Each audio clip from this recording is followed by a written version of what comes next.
کتنے خوش نصیب لوگ ہیں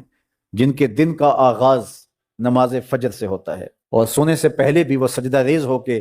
اللہ کی نعمتوں کا شکرانہ ادا کرتے ہیں، اور جو دن خیریت سے گزرا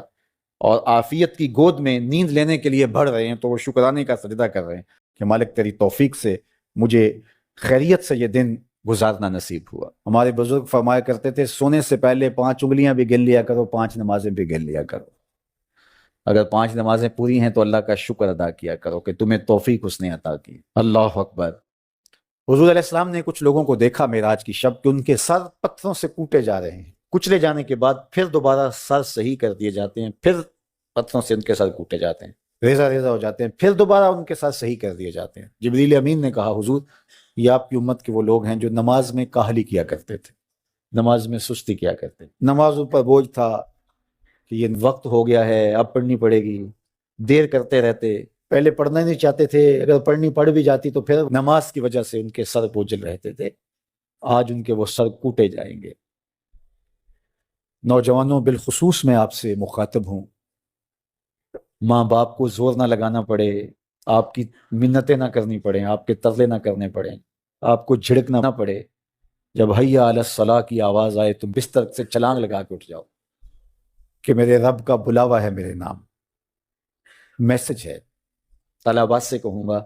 کہ استاد کو بیدار نہ کرنا پڑے تمہیں، جب اذان کی صدا آئے تو خود اٹھ کر کے مصلی پہ آ کے بیٹھ جاؤ کہ میرے رب کا بلاوا میرے نام آیا ہے۔ اپنے ہم عمر لوگوں سے کہوں گا طبیعت کی کمزوریوں کے باوجود رب کے بلاوے پہ مصلی پہ بیٹھ جاؤ۔ نماز کا چھٹکارا نہیں ہے، رستگاری نہیں ہے۔ زکوٰۃ نصاب پہ واجب ہوتی ہے، حج استطاعت پہ واجب ہوتا ہے، روزہ صحت کے ساتھ مشروط ہے، اگر شیخ فانی ہے یا ایسی بیماری ہے روزہ نہیں رکھ سکتا فدیہ دے دے، مسافر کو چھوٹ ہے، بیمار کو چھوٹ ہے کہ وہ دیگر ایام میں اس کی قضا کر لے، لیکن نماز کی چھوٹ نہیں ہے، بیمار ہے تب بھی پڑھے گا، صحت مند ہے تب بھی پڑھے گا،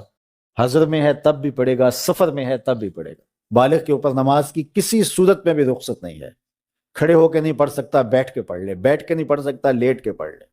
اشارے سے پڑھ لے، وضو کے لیے پانی دستیاب نہیں ہے تو تیمم کر لے،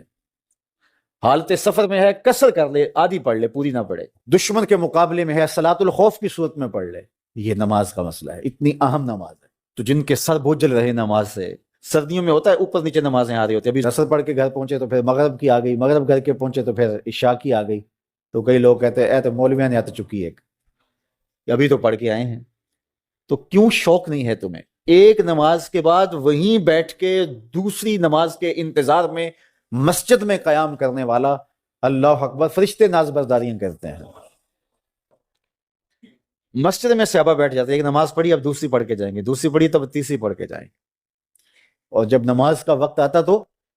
وہ انتظار کرتے کہ ابھی تک اذان نہیں ہوئی، اور حضور جب حضرت بلال حبشی رضی اللہ تعالی عنہ کو اذان کے لیے کہتے تو کہتے ارحنا یا بلال، بلال اٹھو ہمارے دل کو راحت پہنچاؤ۔ آنکھوں کی ٹھنڈک قرار دیا نا نماز کو، جعلت قرۃ عینی فی الصلاۃ، میری آنکھوں کی ٹھنڈک نماز میں رکھی گئی، تو یہ دل کا قرار ہے، راحت قلب محمد ہے صلی اللہ وآلہ وسلم۔ اللہ اکبر، یہ معراج کا تحفہ خاص ہے جو ہمیں نصیب ہوا۔